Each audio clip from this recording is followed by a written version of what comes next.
The Book of Esther, modern-day Hamans. Did you know that the Book of Esther was about more than a marriage arrangement? It is an amazing book about God's strategy to issue judgment on a person and a nation and exalt his people. It is so fascinating that it's worth breaking down for a closer look.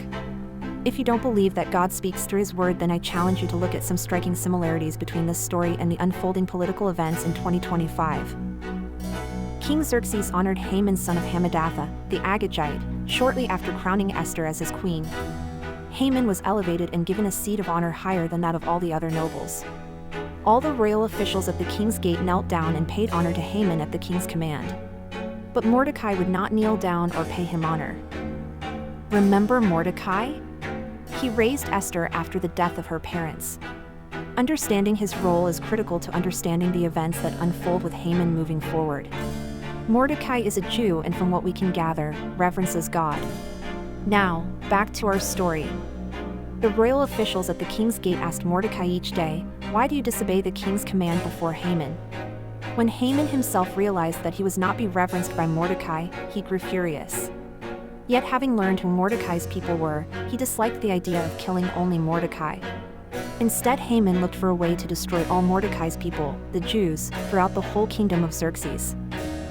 In the 12th year of King Xerxes, in the first month, the month of Nisan, the pur, that is, the lot, was cast in the presence of Haman to select a day and month. And the lot fell on the 12th month, the month of Adar, also known as March on the Gregorian calendar. After a date was decided, Haman went to King Xerxes and made the following petition: "There is a certain people dispersed among the peoples in all the provinces of your kingdom who keep themselves separate. Their customs are different from those of all other people, and they do not obey the king's laws. Such things should not be tolerated.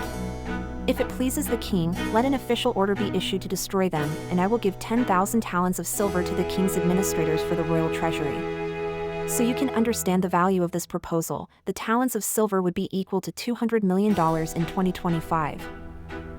So the king took his signet ring from his finger and gave it to Haman, an enemy of the Jews.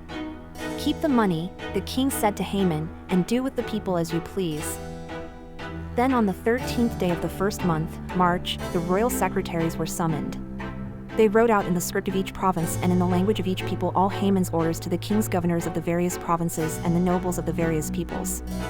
These were written in the name of King Xerxes himself and sealed with his own ring, the one the king gave to Haman to use in his name.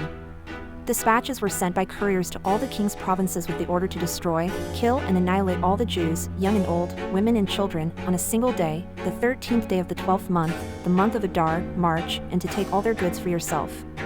A copy of the text of the edict was to be issued as law in every province and made known to the people of every nationality so they would be ready for that day.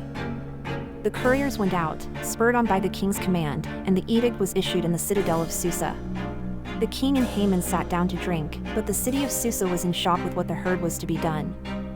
How's the story so far? Were you familiar with this part of Esther? Are you ready to find out what happens next?